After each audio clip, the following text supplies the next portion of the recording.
right, good morning.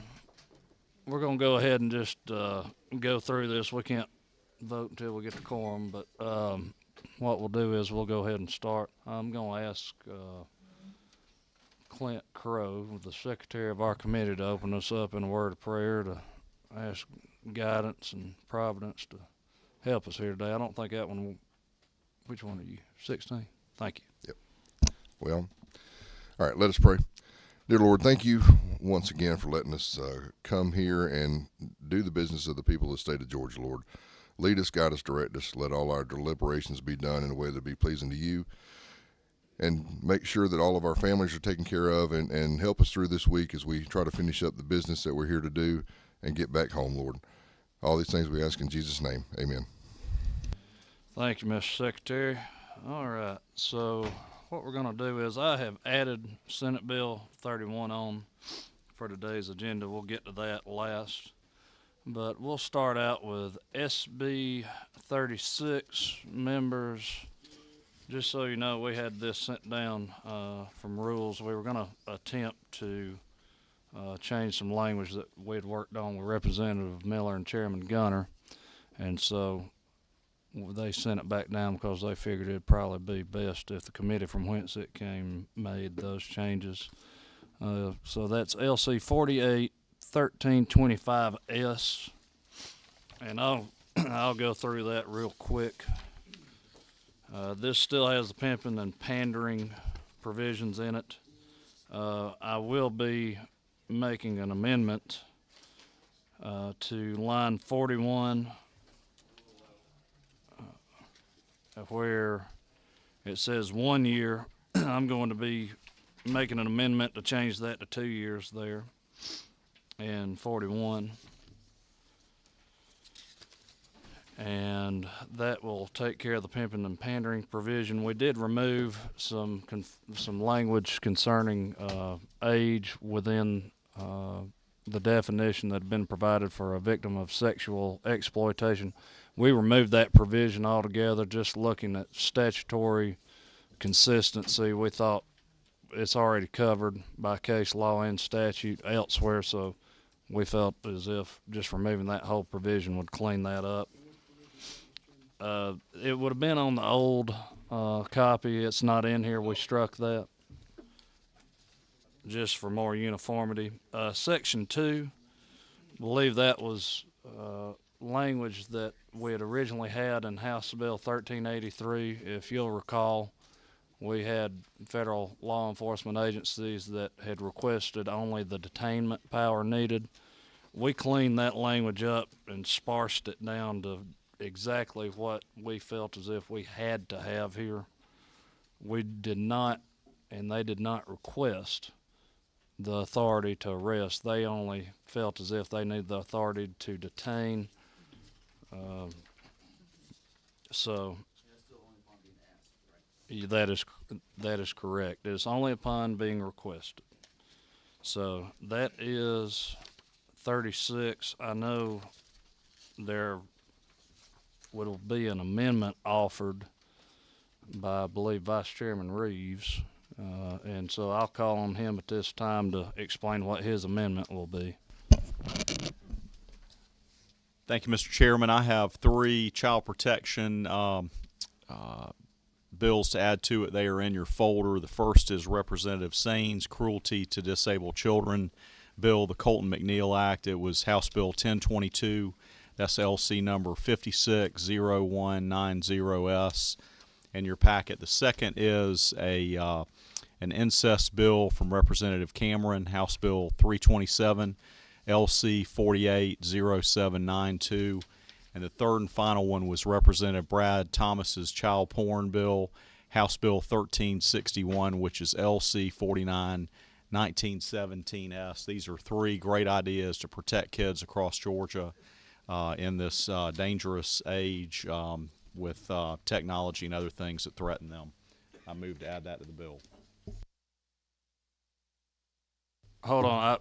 I'm not taking amendments yet. I just wanted to explain what the amendments were, so just hold tight. All right. You heard what the amendment was going to be there. And I believe that's all the amendments to 36 that you'll be looking at. So have that in your brain, let it percolate for a minute. I know it's a little early, so be thinking about that.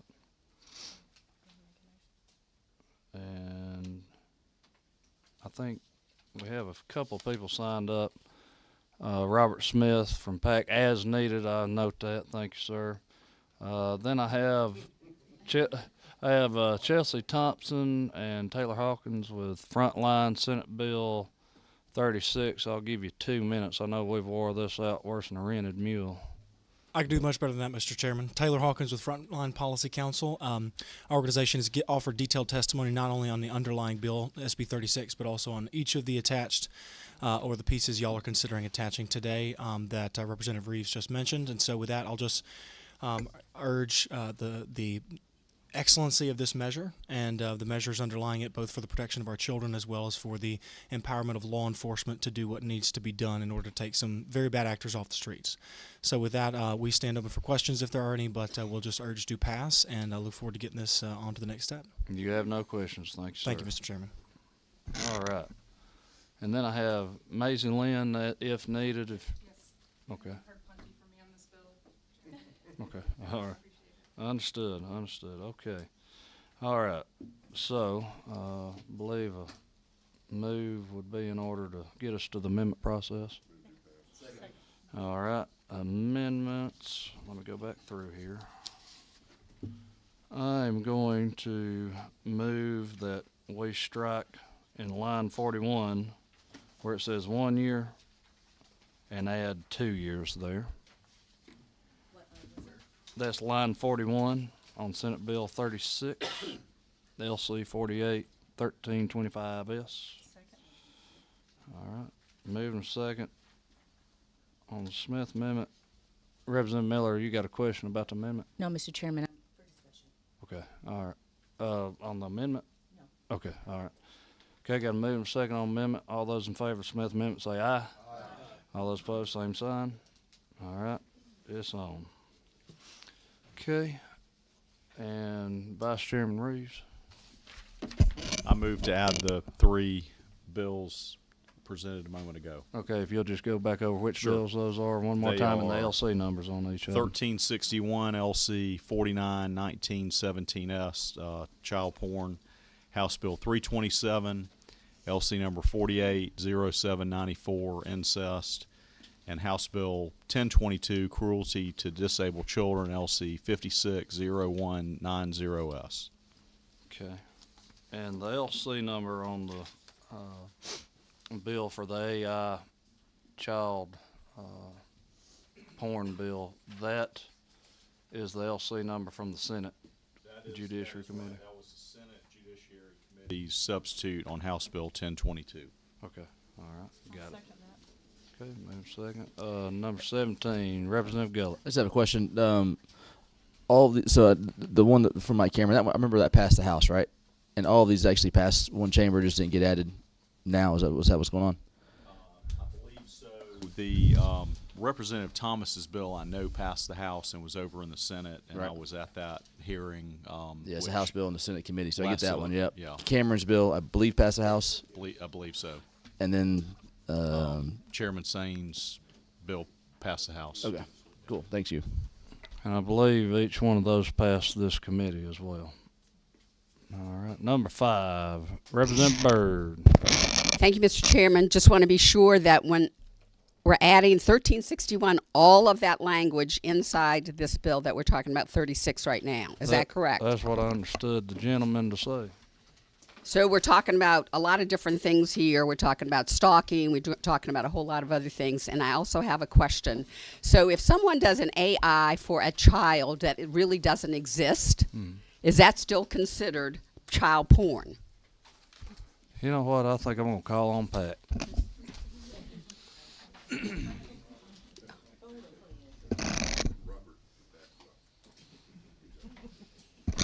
If you'll just pull the microphone down and introduce Good morning. yourself. My name is Elaine Briones. I'm with the Prosecuting Attorneys Council.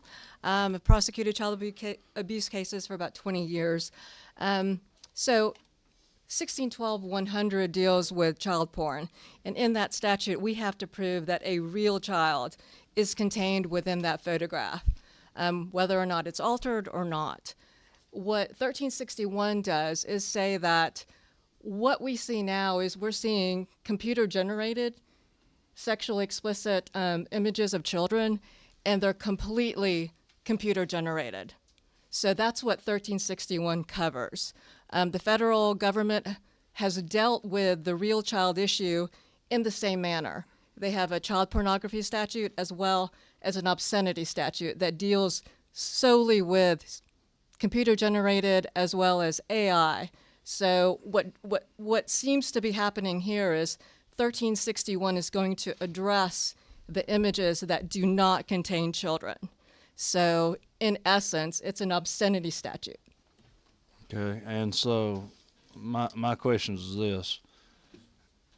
For lack of a better term, and maybe in a layman's way of putting this captures the spirit of what the law has tried to accomplish before. Correct. What you're going to see in the future is anime as well as artificial intelligence, and you're not going to be able to determine whether it's a real child or not. It's more of a policy issue, and it's what Georgia is going to say with 1361 is that these images do not have any historical value, medical value, or scientific value. What these images do is that they appeal to the prurient interest. And, you know, there are a lot of studies that these types of images do promote sexual abuse, real sexual abuse, child molestation. And so that's what these types of statutes try to protect. And that's what the federal government tried to do with their obscenity statute as well. Representative Byrd, that satisfy your question? Certainly. Thank you. All right, number 14, Representative Saines. Thank you. I wanted to echo the witness here. I asked several deputies. I've been involved in child abuse and neglect investigations for a rural department, and though not that long ago, this technology has amplified from year to year, and their concerns, though not present, is that at some point the naked eye will not be able to determine if that is a true image or a artificially created one. And my viewpoint of this law, if we pass it, we're not putting the ownership from those investigators, those prosecutors, to have to determine, because these images are hard to verify or invalidate. And I would hate to see in Georgia that a legal defense is, well, you can't prove this isn't an invalid image. I think as a policy decision, I'm comfortable with knowing that if a jury's naked eye thinks it's a true image, that's punishable by law as a true image, because that was the intent of the viewer. So that is my understanding, and I know there's much more learned individuals, including this chairman, if I am wrong. Thank you, sir. Number 13, Flora Leaderhome. Thank you, Mr. Chair. I know when we last spoke on this bill, there was some extensive conversations about an exception that existed previously in the section. I just want to make sure that exception has been deleted. I believe there were 2 exceptions and.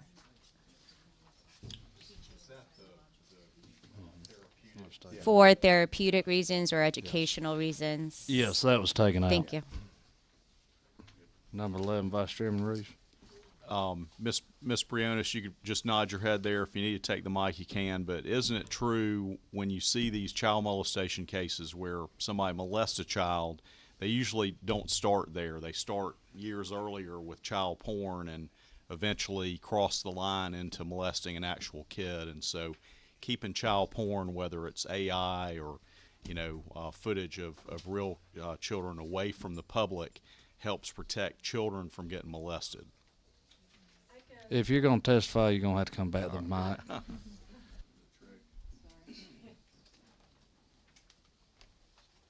So the answer to that would be yes. I can give a real case example.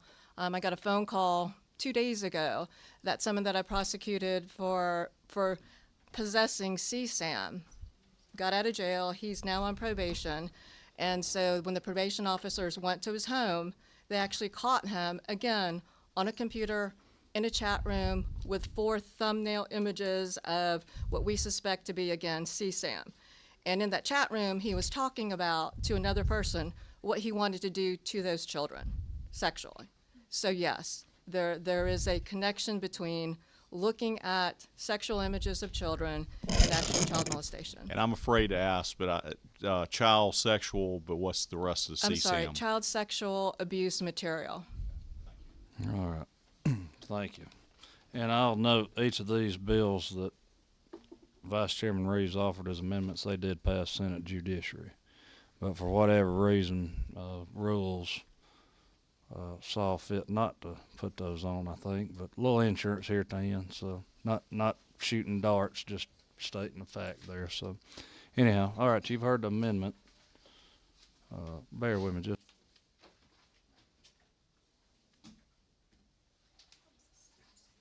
Okay, all right. Okay, you've heard the amendments. Number 12. Chairman Ballinger. Sorry, Mr. Chairman. I had a quick question about the doxing, which is on page 4. I do apologize. It's on page 4 with HB 1361. Page 4. Whenever the person commits the offense of doxing, intentionally posts another person's personally identifying information without their consent and reckless disregard. As an elected official, I have received death threats before, more than one, several actually. But anyway, so if somebody were to post like my home address or something like that online, they would be almost automatically guilty of this offense, and that without regard, but without the intent to do me harm, I think is the way that I'm reading that. Just kind of parse those together for me, if you can, Chairman. And Mr. Chairman, if I can respond. Chairwoman Ballinger, you're right. The Senate Judiciary Committee did tack on doxing to the child porn bill, and so that is in section 2 of House Bill 1361. Yes. And so, am I correct in that, Mr. Chairman? I do apologize. I'm not familiar with this section. I'm obviously very comfortable with the underlying bill. But Section 1 of House Bill 1361 is Representative Thomas's child porn bill. Section 2 is a doxing bill that got added on in the Senate. So that is something that hasn't been vetted through our committee at this time, and I don't know if I'm really comfortable with that language. I mean, maybe I could get comfortable with that language, but kind of as someone, and I also, my husband is a judge, and he's received threats as well.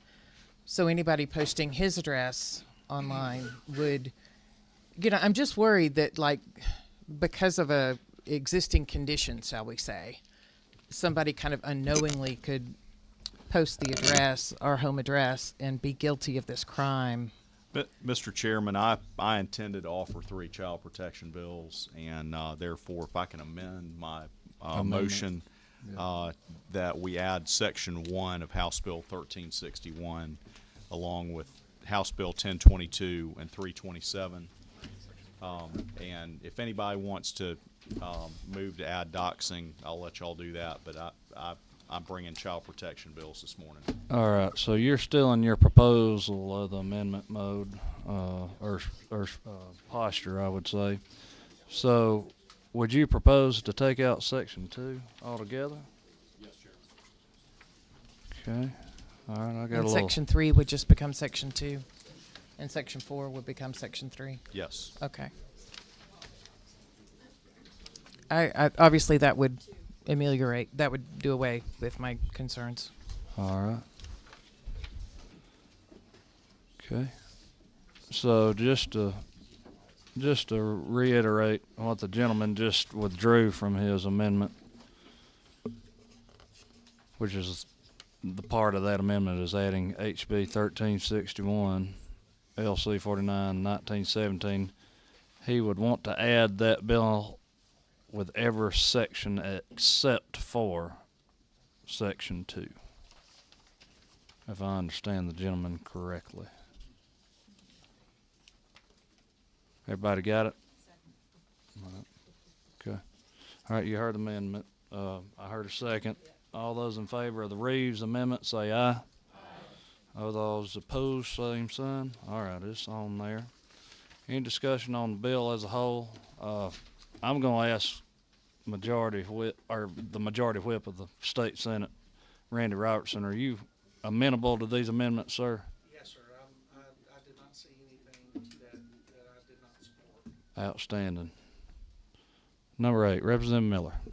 Thank you, Mr. Chairman, and thank you again to the original author of this bill. The spirit of which I understand, and that when I buy this bill, I mean SB 36, the spirit of which I understand. I also voted for all of the amendments as they've been presented, with the exception of the chairman's amendment. And I guess what I would just like to say is this. My position about SB 36 is that it is far too broad. It, without any real substantive data to support that, elevating many of these prior misdemeanor offenses to mandatory minimum terms of incarceration is, I think,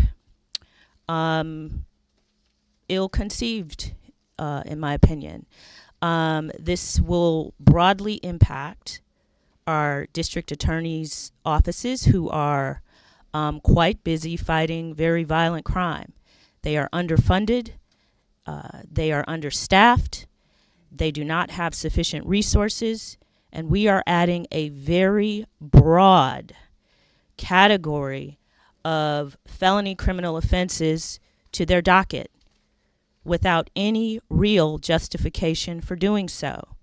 Data which would support that doing amendments like these to our code, our longstanding code with which practitioners in our criminal justice system have become quite familiar with.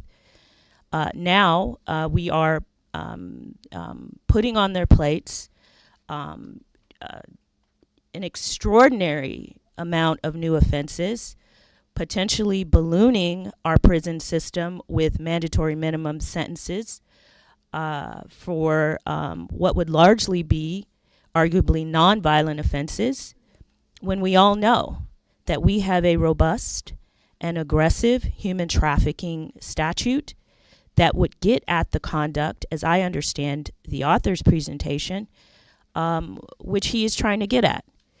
In addition to that, we have had no real discussion about making all of these individuals sex offenders, and what that will do to... I'll go back. I'll remind the representative about the sex offender line of thought there, that we did discuss that in this committee last year, and that we perused that, and I think we have debated that. So just wanted to offer that to the gentlelady. I understand. Thank you, Mr. Chairman, for that correction. And my concern is still, I don't understand, as I sit here, the ramifications to our sex offender registry and what that will mean to our sheriffs and to our probation officers and to SORB. So I am disappointed that we are taking 3 very good policy positions, as demonstrated in Representative Reeves's amendment, and placing them into a bill that, in my opinion, is not good policy. I think it puts us in a position to be mixing apples and oranges, and so I just wanted to say that for the record. Thank you, Mr. All right, thank you. Okay. Number 11, Vice Chairman Reeves. Thank you, Mr. Chairman. I wanted to recount something that came in the testimony a few weeks ago. Somebody from Swanee, Georgia came here and spoke for Street Grace, and they said the work the First Lady, Marty Kemp, and many in the House and Senate have done on human trafficking is is great work that's improved things. It's particularly helped victims. But one thing they liked about Senator Robertson's bill is it's cutting down on the demand for human trafficking. We've got to cut down on that demand in Georgia. In addition to helping victims of human trafficking, we got to tell the customers of human trafficking, we're coming after you, and the people who are organizing the human trafficking, we're coming after you. Additionally, protecting children. We got 200,000 kids in school in Gwinnett. We got millions in Georgia. Let's protect those kids in addition to cracking down on the demand for human trafficking in this bill. I'm excited about that. All right. I'm going to ask everybody just be conscious of the time. We got rules, and I know everybody's pressed for time. I love our debates. This is my favorite committee, obviously. But number 6. Thank you, Mr. Representative Speaker, and I'll be brief. Oh, no, just chairman. Mr. Chair. Oh, my God. Wow, I just like. Oh, my God, it's too early. I'm sorry. Woo!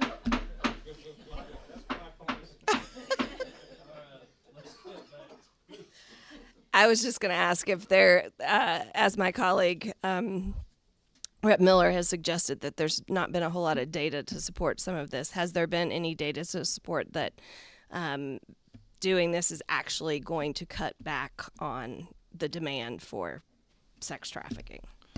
I think we've had some testimony that this was a tool that PAC thought would help them in deterring this sort of conduct. And I know, I will say this, we've experienced difficulties in information being shared across agencies, trying to get that information short of subpoena being sent can be a little difficult. So I would hope maybe that would be a bipartisan bill that we could all work on as interagencies, trying to share that information with one another so each other can be better informed. All right. Okay. We've had a good, robust discussion. I'm going to call the question. All those in favor of the passage of LC 481325S, the substitute to Senate Bill 36 with amendments made here in committee, all those in favor say aye. All those opposed, same sign. No. Ayes have it. It's on back up the rules.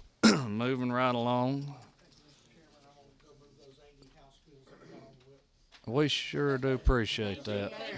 You're the man. You're the man. All right. Okay. All right. Come on. We got to get going. Senate Bill 512.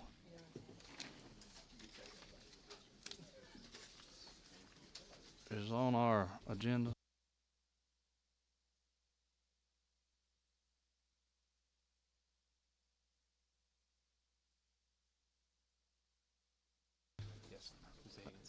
Okay, all right. Senate Bill 512, it has been agreed with the author of that bill to allow us to use that as a vehicle. We have Representative Lisa Hagan. All right, just keep it a little low. We have Representative Lisa Hagan that for some reason they've got a bill of hers hung up over in the Senate. So House Bill 909, I'm going to offer that as an amendment to strip all of Senate Bill 512. It's already in there. We got the sub in there. Oh, we've already got the sub. Golly, that's good work. Thank you, Holly, with Legislative Council.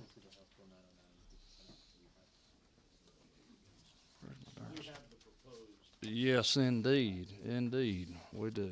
So that's right. Okay, so let me get my bearing on that. This will be the committee substitute to Senate Bill 512 LC 481324S. This is the same language that passed out of this fine and wise committee. I want to thank Representative Hagan for her work on it. If you wish to testify to it, there may have been one or two changes in there if you'll come up and testify.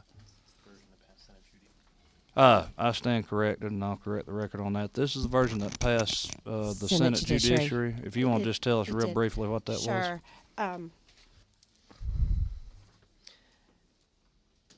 as you all know, we've been working very carefully and closely with any agencies or departments who had concerns about their ability to have access to these records should they be sealed at sentencing as opposed to successful completion of the sentence.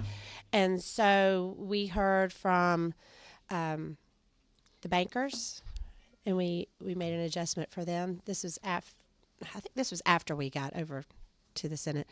And also the last sub was after discussion with Superior Court Judge and hit the concerns that he had. And as far as we know, everybody's happy with this sub. It came out of Senate Judy unanimously, and just trying to get it through in any way that we can so that these people that have a first offender plea actually do truly have their second chance that we're saying that they're having. And I do appreciate the chairman and the committee considering this. And so that changed basically for members of the committee, if I understand this right, there would be a way for an individual that's working in the banking industry or applying to work in the banking industry dealing with financial matters, right, that that prospective employee could see that first offender status, and that although it wouldn't be restricted immediately upon the completion of the term, it would be restricted at the completion of that probated sentence or sentence for time served. Just so members of the committee know, you can go to prison and still be on first offender status. As a practitioner myself, I've had that happen. So just so you know, first offender is not just everybody's going home after they get sentenced. There are folks that go to prison on first offender status. All right. Number 8, Representative Miller. Thank you, Representative Hagan. I just want to clarify and make sure I'm thinking of the same bill.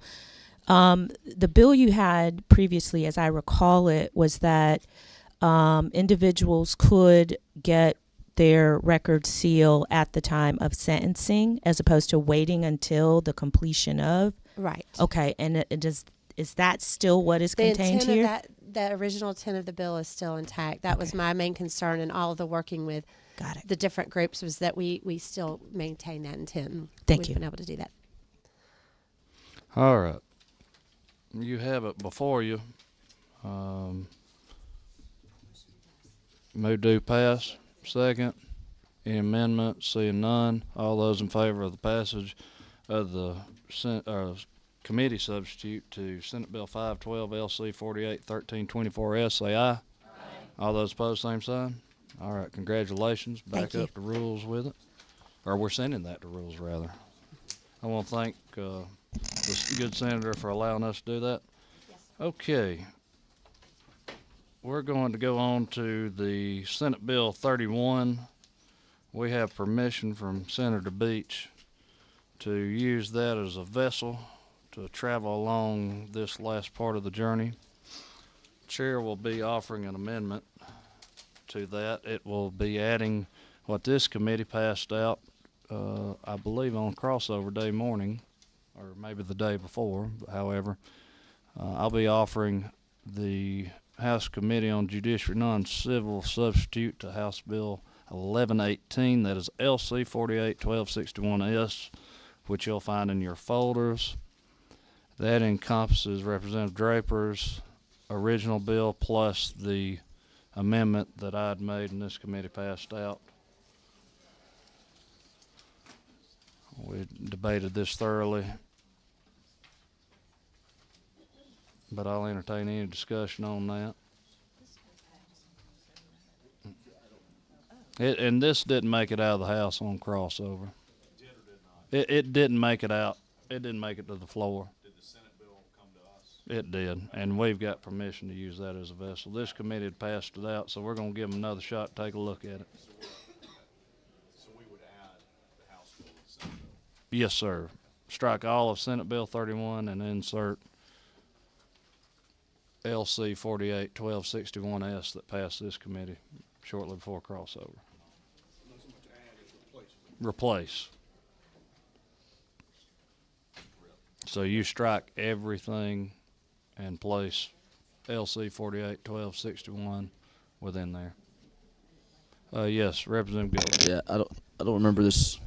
I don't remember this one. Can you give me like the 30-second brief cliff notes of it? Yes, you may have been flying around. I know you were busy at that point, but Representative Draper had brought this legislation originally, and I'm going through her portion first, that this would allow for protections of our poll workers and make sure that they're not getting accosted. I think no matter where you go in the state, you've seen some folks be a little rude, but unfortunately there have been some circumstances where some people just got downright violent. So we don't want to protect, or we want to protect these folks as best we can. They don't get paid very much. They volunteer their time. When I first started voting, I think I had 2 or 3 of my great-grandfather's sisters still working at my polling location. So it gets real personal when you think about it. And then the second portion there is that our attorneys that need to file election challenges, this is really a bipartisan issue for both of us, that we're not having to fear that people are going to be trying to come after us personally when we're trying to advocate for our clients' constitutional rights. I hope that answers the question. It does, thank you. All right. Thank you for it. Number 8, Representative Miller. Thank you. Just a question on Section 2. This would not preclude a judge from any authority the judge might have to sanction a lawyer who the judge believes has brought something frivolous or I guess correct. it would not. You'd still have that. The judge would still The have judge that would still have authority. that authority. And that also the state bar. Thank you. All right.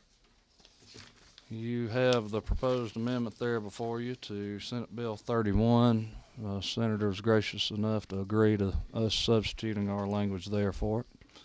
Second. All right. Moving second on amendment. Any other discussion? Okay. Yes, that's correct. Hold on a second. Let me go back. I'm going to rule that out of order. I need to entertain a move to pass on the bill as a whole. Okay, thank you. Moving second, and then I'll propose the amendment adding LC 48-1261S after we have struck SB 31 in its entirety. It will now be the souped up Senate Bill 31. I got number 5 over there, Representative Byrd. Yes, thank you, Mr. Chairman. Just want to be sure I understand this. So we're now putting poll workers and poll watchers in a bucket along with all the other people that we give them special class. Is that for any kind of crime that may be brought against them? Is that correct? I believe it tracks with this committee's work to protect both our utility workers and our healthcare workers as well. So, thank you. Story, yes. All right. Hear that? Hear the amendment. All those in favor of the Smith amendment, say aye. Aye. All those opposed, same sign. All right. Senator Steele agreed to. No, this was Senator Beach's bill. I'm sorry. Okay. All right. So, anyways, any other amendments? Seeing none, I'll call the question on the bill as a whole with the Smith amendment. All those in favor of passage of Senate Bill 31, say aye. Aye. All those opposed, same sign. All right. I believe that's it. Stick around. We may have a meeting Thursday morning just to make it interesting, but other than that, I hope that we don't have to have another meeting, but I want to thank each member of this committee. I know we have a pretty high quorum requirement, but that's the quorum I'm very comfortable with.